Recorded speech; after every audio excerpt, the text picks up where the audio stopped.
Maligayang pagbabalik sa aking YouTube channel at sa araw na ito. Ipagpapatuloy natin ang malalim na talakayan tungkol sa kaso ni Yumanglong, isang misteryosong pangyayari na yumanig sa buong industriya at nagbukas ng maraming tanong tungkol sa hustisya at karapatang pantao. Bago tayo magpatuloy, kung bago ka pa lamang sa aking YouTube channel at kung hindi ka pa nakapag-subscribe, huwag kalimutang mag-subscribe sa aming YouTube channel at i-turn on mo na rin ang notification bell para manatiling updated sa mga kwento na aming ihatid. Kung gusto mo naman ng mga madidilim na kwento, malalim na investigasyon, kwentong puno ng misteryo, huwag kalimutang i-like at i-share ang video at mag-iwan na rin ng komento sa ibaba. Ang pagkamatay ni Yumanglong ay tila hindi ang wakas kundi simula pa lamang ng isang masalimuot na hanay ng mga krimen. Mula sa 798 Art District kung saan siya nag-check-in ng ilang sandali bago ang kanyang pagpanaw at nakalaunay isinara sa gitna ng mga usap-usapan tungkol sa mga nakakabagabag na ritual. Hanggang sa tagapagtatag nito na si Wang Yanling na inaresto noong 2021 at misteryosong nawala. Iisa ang patutunguhan ng bawat bakas. Ang madilim na bahaging politikal na nagkukubli sa likod ng anyo ng sining. Samantala, may ilang Western psychic naman ang nagsasabing si Yumanglong ay patuloy pa ring humihingi ng hustisya kahit lampas na sa kamatayan. Habang pilit pang inuunawa ng publiko ang kabuang katotohanan, bigla namang lumitaw sa mismong pinangyarihan ng insidente ang tinaguriang Red Descendant na si Lin Beichuan, na ayon sa obserbasyon ay tila kumikilos ng may pamimilit. Dahil dito, nadagdagan pa ang lamig at bigat ng misteryosong bumabalot sa kaso. Ilan pa kayang lihim ang nakabaon sa likod ng pangyayaring ito? Samahan ninyo kami sa patuloy na paglalantad ng katotohanan. Ngayon, malinaw na ang mga bakas ni Yumanglong ay patuloy na tumuturo sa 798 Art District.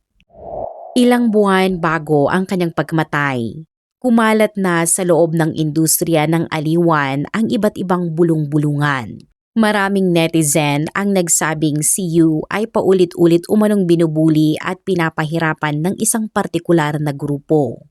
Ayon sa kanila, alam ito ng halos lahat sa loob ng industriya, subalit walang nangahas na makialam.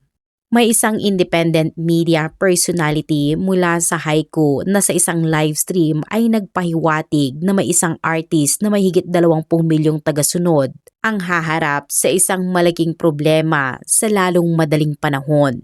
Walang sino man ang nag-isip noon na si Yumanglong ang tinutukoy. Makalipas ang insidente, muli siyang nagsalita at sinabi na naaalala ba ng mga tao na sinabi na niya noon na may isang artist na mahigit 20 milyong tagasunod na mapapahamak. Dagdag pa niya na hindi niya inakala na magiging ganito kalala ang mangyayari. Ang mga salitang ito, kapag pinagsama sa mga naunang impormasyon na lumabas, ay tila mga piraso ng puzzle na unti-unting nabuo at nagpapatibay sa mga unang bulong ng paparazzi tungkol sa trahedya ni Yumanglong.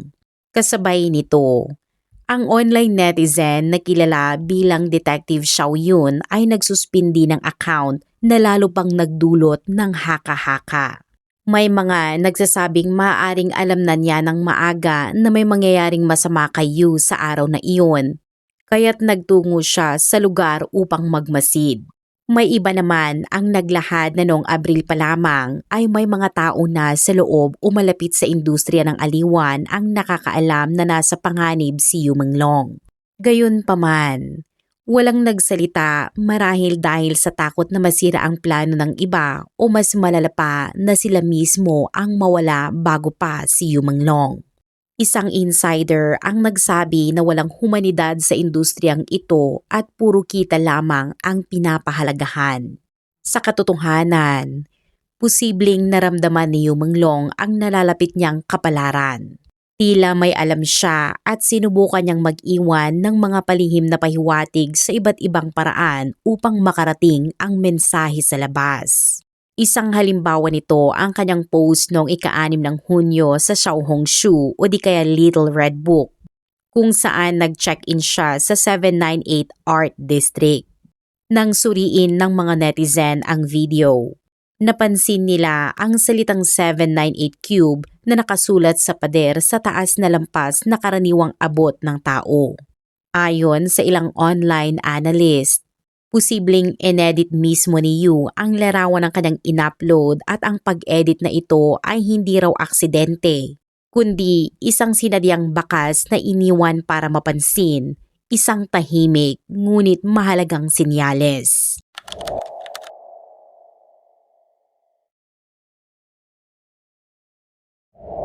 Noong ika-2 at ika-3 ng Nobyembre, may ilang netizen ang nag-upload ng mga video na nagpapakitang isinara ang buong 798 Art District sa Beijing. Mahigpit na hinarangan ng mga gwardya ang lahat ng pasukan at mabilis na kumalat ang balitang ito online. Kapansin-pansin na mula nang pumutok ang kaso ni Yu Menglong, na natiling sentro ng talakayan ang 798 Art District. Sa loob ng lugar ay matatagpuan ang maraming kakaiba at nakakabahalang art installations. May mga netizen na naglarawan sa mga ito bilang tila mga altar, tunay na specimen ng katawan ng tao o mga exhibit na may temang krimen. Mula ika-20 ng Setyembre hanggang ika-19 ng Oktubre, nagdaos pa ang distrito ng isang exhibit na nagpapakita ng buong proseso ng pagpapalaki, paghuli at pagkitil sa mga isda bilang anyo ng sining. Dahil sa kakaibang timing at tema nito, umani ito ng matinding diskusyon sa social media. Kamakailan naman, ibinunyag ng veteranong mamamahayag na si Lee Dayu ang isang hindi gaanong kilalang detalye tungkol sa pinagmulan ng 798. Ayon kay Lee Dayu, ang orihinal na tagapagtatag ng distrito na si Wang Yanling, na kilala rin bilang Wang ay dinala na para sa investigasyon ng Beijing Discipline Inspection and Supervision Commission noong Abril 2021. At mula noon ay tuluyan nang nawala nang walang anumang opisyal na ulat kung nasaan siya.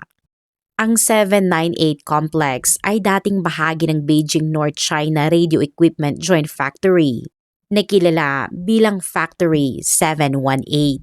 Si Wang, na nagtapos ng physics sa Lanzhou University, ay nagsimulang magtrabaho roon noong 1986. Noong 1999, sumailalim ang pabrika sa restructuring at debt-to-equity reform, kung saan pinagsama ang 7 workshop upang mabuo ang 7-star group at 5 sa mga ito ang isinara. Bilang Deputy Director ng Factory 798, nasaksihan ni Wang ang lahat ng pagbabagong ito. Kalaunan, ginamit niya ang mahigit 70,000 square meters na mga abandonadong gusali upang gawing sentro ng contemporary art. Dito isinilang ang 798 Art District at si Wang ay naging chairman ng 798 Creative Park. Ayon kay Lee Dayu, hindi kayang mabuhay ng mga art district sa pagbebenta lamang ng mga painting at eskultura. Sa kasalukuyan, maraming art exhibition ang iniuugnay sa money laundering, lihim na transaksyon at maging sa mga gawaing kriminal. Maaaring ito ang dahilan kung bakit si Wang Yanling, na minsang itinuring na rising star dahil sa tagumpay ng 798, ay inaresto noong 2021 at nananatiling nawawala hanggang ngayon. Sa opisyal na abiso noon, inakusahan siya ng seryosong paglabag sa disiplina at batas, ngunit walang inilabas na detalye.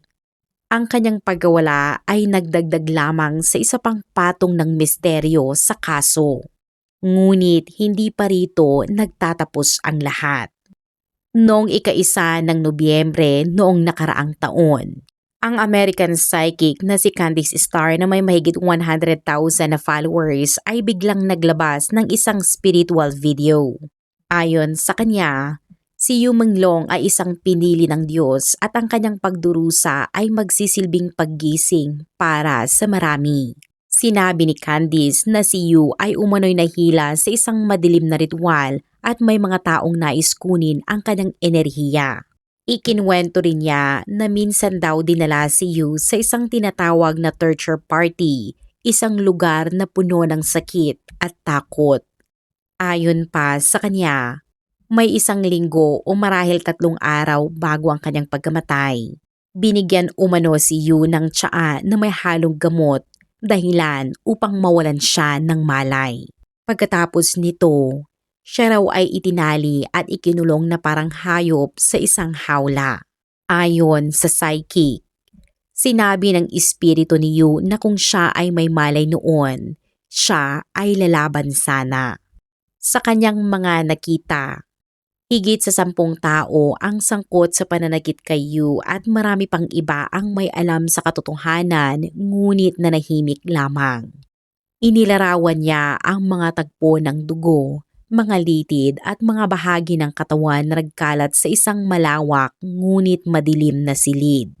Ayon umano kay Yu, ang lahat ng nakita ni Candice ay totoo at tinatawag ito ng mga sangkot na sining ang kanilang obra. Pinilit pa raw nilang isama ang iba sa kanilang tinatawag na mga likha. Dahil tumanggi si Yu, doon umano siya tuluyang pinaslang. Dagdag pa ni Candice, sinabi rin ni Yu na siya ay pinapahirapan sa loob ng maraming buwan bago ang kanyang kamatayan. Paulit-ulit na binubugbog ng 2 o 3 tao hanggang sa magdulot ito ng internal bleeding at malubhang karamdaman. Sa mismong kalagitnaan ng kanyang sesyon, sinabi ng psychic na bigla siyang nakaramdam ng matinding kirot sa tiyan.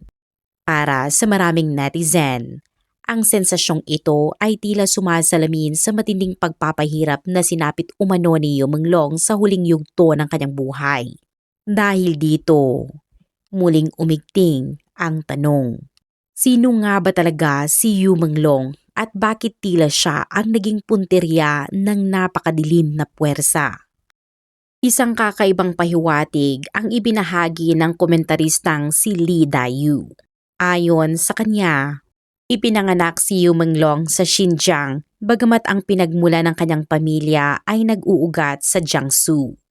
Ang kanyang mga magulang na kapwa Han Chinese ay ipinadala raw ng Partido Komunista sa Xinjiang ilang dekada na ang nakalipas bilang bahagi ng programang pangkaunlaran ng rehiyon at doon isinilang si Yu. Dahil sa kanyang paglaki sa Xinjiang, nagkaroon si Yu ng kakaibang anyo. Mataas ang kanyang nose bridge at malalim ang hulma ng kanyang mukha. Hindi lamang ito iniuugnay ng ilan sa kapaligiran, kundi posibleng pati na sa pinagmulan ng dugo. May ilang online source pa ang nagsasabing maaaring matuntun ang kanyang angkan hanggang kay Zhu Yuanzhang, ang nagtatag ng Ming Dynasty. May isang viral post na naghambing sa mga larawan ni Yu Menglong at ng batang si Zhu Yuanzhang bago pa ito naging emperador. Ayon sa mga netizen, kapansin-pansin ang pagkakahawig. Sa kabataan ni Zhu Yuanzhang ay minsang ding naging monghe at kung ihahambing sa mga opisyal na portrait ng emperador, ang hitsura niya noong bata pa ay talagang kahawig ng kay Yu. Gayunpaman, hindi lamang ang pisikal na pagkakahawig ang naging sentro ng usapan. Maraming netizen ang nagsimulang maghinala na si Yu Menglong ay maaaring isang inapo ng dugong hari ng Ming.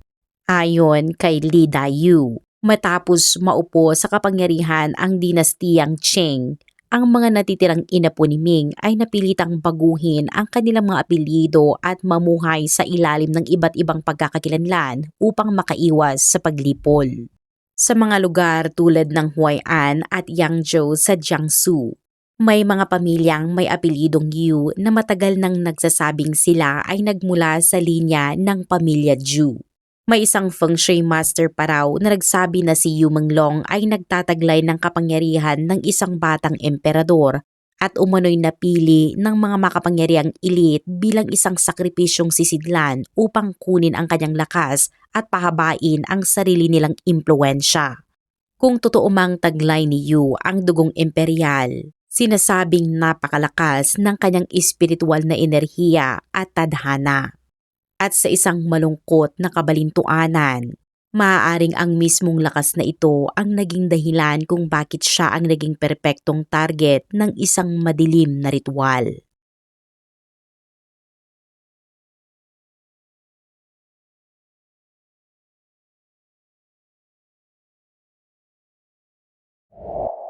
Sa kanyang pinakahuling programa, ibinahagi ng British psychic na si Ty William ang ilang kapansin-pansing detalye tungkol sa pagkamatay ni Yu na nakatuon sa kanyang pagnanais na ipagtanggol ang kanyang ina, ituwid ang mga maling paratang at magbigay babala sa mga sangkot.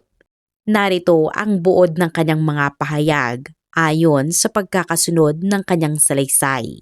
Ayon kay Ty, kinumpirma umano ng espiritu ni Yu Menglong na siya ay tunay ng pumanaw at maring itinanggi ang mga balitang peke lamang ang kanyang pagkamatay at siya ay tumakas patungong Paris. Inihayag din niya ang matinding galit sa mga kasinungalingang kumakalat online, kabilang ang mga paratang tungkol sa pag-abuso sa droga at alak na layong sirain ang kanyang pangalan. Dagdag pa ni Ty, hindi rin umano dinala sa Taiwan ang mga bahagi ng kanyang katawan taliwas sa mga kumakalat na tsismis. Ayon sa kanya, ang katawan ni Yu ay inilalagak umano sa isang museo na may inilagay na ulo ng isda at pinutulan ng tainga. May nagtangka raw na magsagawa ng isang ritual sa kanyang labi, ngunit nabigo ito dahil sa lakas ng kanyang espiritu. Sa kanyang mensahe, paulit-ulit na nakiusap si Yu para sa kaligtasan ng kanyang ina at mariing hiniling na huwag na itong idamay pa. Nagbigay rin siya ng babala sa anak ng ama na mag-ingat dahil may ilan pa umanong sangkot na nagtatago sa Taiwan, mga lobo sa anyong tupa na patuloy na nagmamasid. Inayuhan niya ang lahat na maging maingat sa mga lugar tulad ng ospital, mall, studio, bangko at hotel. Ayon kay Ty, nakita pa raw niya sa kanyang pangitain ang isa sa mga sangkot kabilang ang manager ni Yu na nanonood ng kanyang livestream habang may suot na headphones. Kamakailan, isang lalaking nagngangalang Du Chan ang nagpost ng selfie sa Facebook mula sa isang hotel bed na may mapanuksong caption na "Waiting for you to come find me." May mga netizen na naniniwalang maaaring ito ay kuha sa Renaissance Taipei Hotel, bagamat wala pa itong opisyal na kumpirmasyon. Nagpahayag din umano si Yu tungkol sa mga pangyayari sa mundo.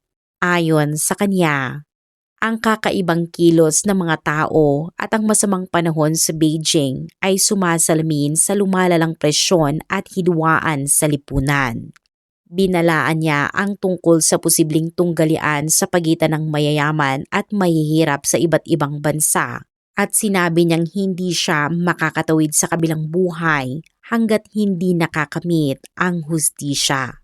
Partikular niyang binanggit ang pangalang Guo Junchen, tinukoy ito bilang susi sa katotohanan at nagbabala na siya ay nasa panganib.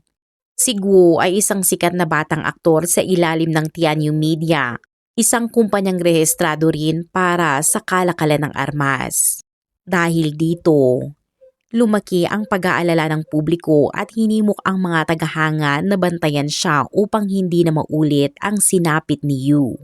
Kahit sa kabila ng kanyang pagpanaw, ang mga mensahe ni Yu Menglong ay nananatiling puno ng malasakit, palaging nagpapaalala sa iba na mag-ingat at manatiling ligtas. Ayon kay Ty William, ang isang kaluluwang kasing linis ni Yu ay itinadhanang iligtas ng banal. Makalipas ang 49 na araw mula sa kanyang pagpanaw, sa tradisyonal na ika-77 araw, iniulat ng ilang netizen na napuno ng itim na uwak ang kalangitan sa Beijing at mga karatig lalawigan na tila nagluluksa ang kalangitan mismo. Sumulat ang mga netizen na para sa kanila, Sagrado ang mga uwak at ang kanilang pagtitipon ay tanda ng isang espiritong hindi mapayapa. Ayon sa kanila, tila galit ang langit at nagdadalamhati ang lupa. Idiniin din nila na dapat manaig ang hustisya dahil mabigat ang galit na bumabalot sa lupain at nagbabala pa na ang mga inosente ay dapat umalis bago tuluyang lamunin ng dilim ang lahat. Marami ang nagsimulang magising at questionin ang matagal nilang pinaniniwalaan. Marahil ayon sa ilan, ang pananampalatayang itinuro mula pagkabata ay isa lamang ilusyon. Ang pananahimik ayon sa kanila ay hindi pagiging neutral. Ito ay pakikipagsabuatan. Isang netizen ang nagsabi na nagsasalita siya dahil natatakot siyang maging ugali ang katahimikan. Sa gitna ng lahat ng ito, muling lumitaw ang tanong. Tinatakpan ba ng pamahalaang Tsino ang katotohanan?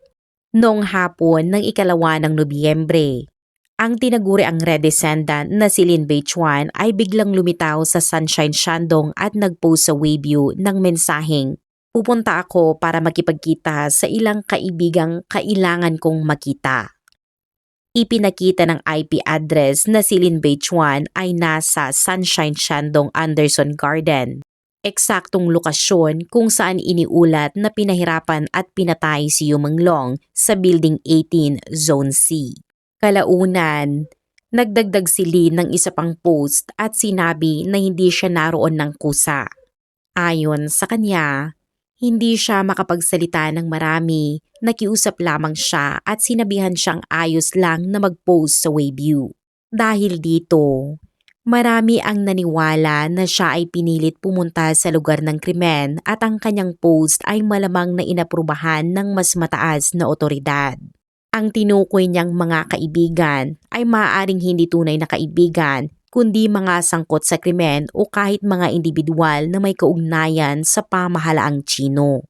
Mailang haka-haka rin na si Lin ay ipinasomon dahil masyado siyang nakalapit sa katotohanan at nais ng mga nasa kapangyarihan na patigilin siya.